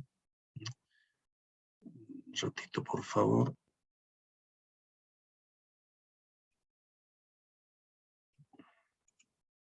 Este textito de la segunda unidad, en la parte final hay unas consignas. Quisiera que trabajen estas 4 preguntas. Están 32 estudiantes, ¿no? Significa que podríamos armar grupos de 5 personas en cada grupo. Podría ser. O 6. No, bueno, 5 o 6 es demasiado, ¿no? Pero quisiera que trabajen en grupo. No sé si podrían ser 5 o 6 grupos. Estas 4 preguntas. Por ejemplo, dice, miren, esta pregunta: ¿cuáles son los principales problemas pedagógicos que permite comprender y resolver el pensamiento complejo? Ahí van a ustedes desde su experiencia, un poco ver cuáles son esos problemas pedagógicos que permiten comprender y resolver el pensamiento complejo. Y hay otras preguntitas desde mi área docente: ¿cómo estoy abordando la formación humana en su integridad? Está en la última página de este texto. Por si acaso, este es el material de lectura del módulo Unidad 2, Pensamiento Complejo y Formación Basada en Competencias. Está en la página 24, las preguntas, lo tienen en plataforma, ¿no? Entonces me gustaría de que cada grupo responda en estos 30 minutos a una pregunta, ¿no? El otro grupo esta segunda pregunta, ¿no? La última no es la última, es más de aplicación. Entonces tenemos aquí 4 preguntas para trabajar. No sé si es posible. Suficiente, creo, 30 horas para discutir, debatir.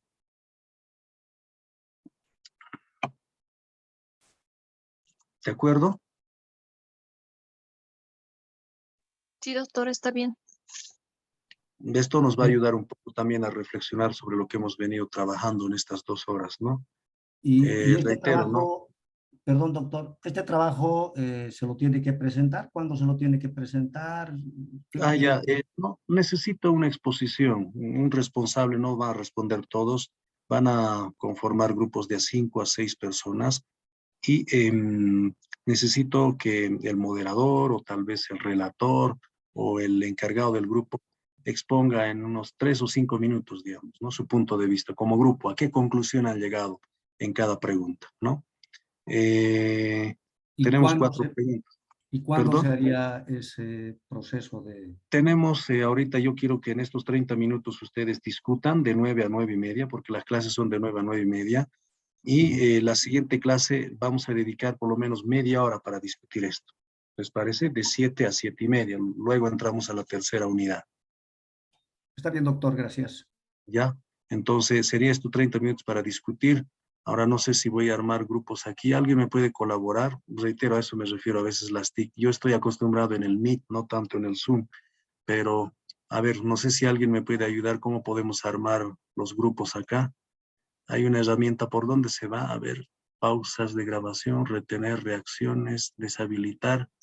Hay en el Zoom. Doctor, ahí sí, permítame, hay 3 puntitos por ahí abajo. Usted hace clic y aparece sección de grupos. Aquí hay, a ver, hago clic, pero me sale pausar grabación, detener grabación, reacciones, deshabilitar la anotación, ocultar nombres de anotadores, dice, ocultar panel de video, ocultar controles, compartir sonido, optimizar para clic, dice, información de la reunión, me sale solo eso. O tal vez es porque estoy... No hay 3 puntitos por ahí, doctor, abajo. a ver aquí. Doctor. Sí. ¿Tenemos O puedo hacer... alguna experiencia en la elaboración de la conformación de grupo? ¿Podríamos nosotros, con el criterio anterior, podríamos conformar nuestros grupos? Ya tienen grupos, ¿ya? ¿O ya tienen grupos? No todos, doctor. Ya. Tenemos ya sí, pero ya hemos hecho algunos trabajos en grupos, etcétera, ¿no? Entonces, sería bueno, en base a estos grupos, los que no tienen conformados, tendrían que organizar. Bueno, lo que pasa es el problema va a ser para los que no tienen grupo, ¿no? Si tuvieran grupo no sería muy complicado. No encuentro la herramienta, che, disculpe. Doctor. A ver, aquí. Sí. Aplicaremos la complejidad. Porque creo que la complejidad no es paternalismo, ¿no? Sí.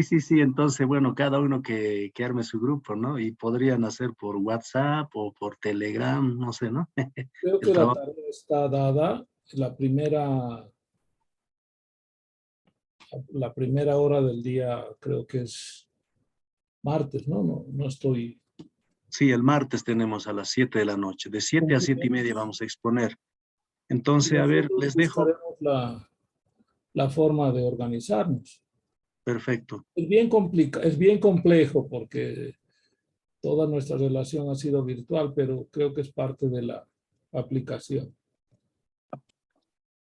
Bueno, sí. Entonces, haremos lo siguiente, como ustedes se conocen, ya hay afinidad entre ustedes, por favor, aprovechen estos 30 minutos para interactuar, tal vez vía WhatsApp o Telegram, tal vez, o si no, ustedes se van a crear el grupo tal vez en el Zoom, pero interactúen 30 minutos, solo con relación a una pregunta. No sé si más bien me podrían dar por lo menos algunos responsables del grupo para que ustedes, yo lo noto aquí, y bueno, ustedes me dicen, hago la pregunta 1, hago la pregunta 2, no sé, por favor, nos pondremos de acuerdo ahí. Voy a volver a compartir a ver la pregunta. Doctor. Aquí está. Si Sí, puede anotarme, yo voy a ser responsable de la primera pregunta. muy bien. ¿Su nombre? ¿Nombre? ¿Nombre? ¿Quién me habló? Disculpe, no pude anotar. Ahí levanté la mano. ¿A dónde está? A ver, quiero verle. Lo que pasa es que acá, Tito, no se ve levantado la mano, no se ve. Franz Wilson Vera. Franz. Franz. Muy bien. Franz Vera. Muy bien. La pregunta número 2, ¿quién se anima? Lee las siguientes preguntas. Son varias preguntitas, pero no son nada complejo, ¿no? Si no está. Sobre todo desde la experiencia que tenemos como docente. ¿Alguien, por favor? Una aclaración, si es posible. ¿Perdón? En el grupo vamos a decidir quién va a exponer. Sí, sí, sí. O sea, no es que yo voy a exponer, sino eso lo debatiremos en el grupo. Tienen Así que es. ser 5 o 6, ¿no? Doctor, Sí, sí. la pregunta 2, yo me hago Hombre. responsable, Reinaldo Quino. Reinaldo Quino. Sí. Pregunta 2. Muy bien. La tercera pregunta.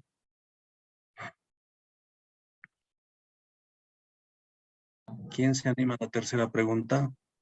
Yo, doctor, Paola Hoyos.